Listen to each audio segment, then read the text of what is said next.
নমস্কার বন্ধুরা, আমি সৌরভ চলে এসেছি আজ আরও একটা নতুন ভিডিও নিয়ে। এটা হচ্ছে আমার লাল বেগুনের গাছ। এই জমিতে আছে প্রায় 1000 মতো গাছ। লাল বেগুনে তো তেমন সমস্যা নেই, কিছুদিন আগে জাস্ট কুপিয়ে দেওয়া হয়েছে যাতে ঘাস টাসগুলো মরে যায়। জল দিব একটু দেরি আছে। এই জমিনের চারদিকেও বিনস লাগানো আছে, দেখতে পাচ্ছেন আপনারা বিনস। গাছগুলো 1 মাসের একটু বেশি হয়েছে,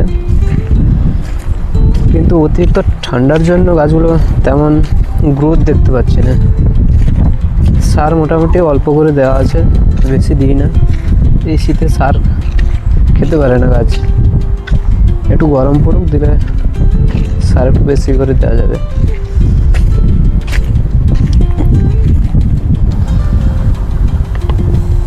উত্তরে বাতাসের স্পিড আজকে খুব বেশি, এতটাই স্পিডে বাতাস বইছে যে বলা যায় না।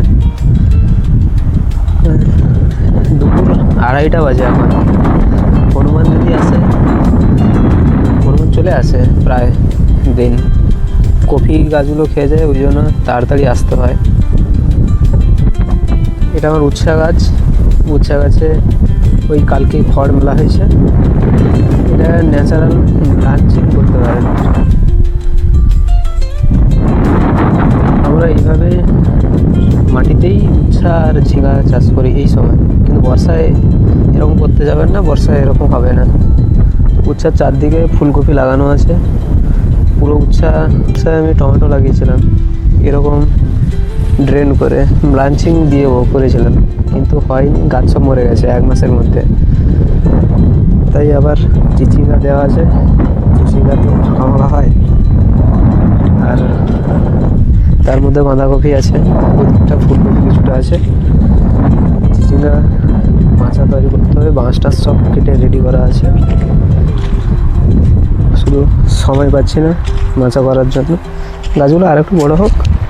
এদিকটা কোপানো হয়ে গেছে কালকে, আজকে সময় পাইনি বলে কোপানো হয়নি। দেখা যাক এটা কবে কোপানো হয়। এটা ফুলকপি।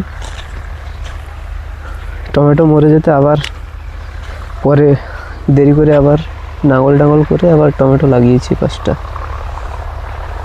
এখানে আমার সেলো 1.5 HP মোটর একটা বসানো আছে, আর ওই জঙ্গলটায় ওখানেও একটা 1.5 HP মোটর বসানো আছে। 2টো মোটর। এগুলো জামরুল গাছ। সিজনের সময় এখানে বেগুন নিয়ে বেগুন বাছা হয়। আম গাছটাকে কেটে দিতে হবে। আম গাছে আম ভালো হয় না, আম হয় বড় হয় কিন্তু পাকার আগে সব ফেটে যায়। ওই জন্য আম গাছটাকে রাখবো না, জাস্ট ছায়ার জন্য রাখতে হয়েছে। ওষুধ স্প্রে করতে হবে লঙ্কা গাছে, সব ওষুধ রেডি আছে।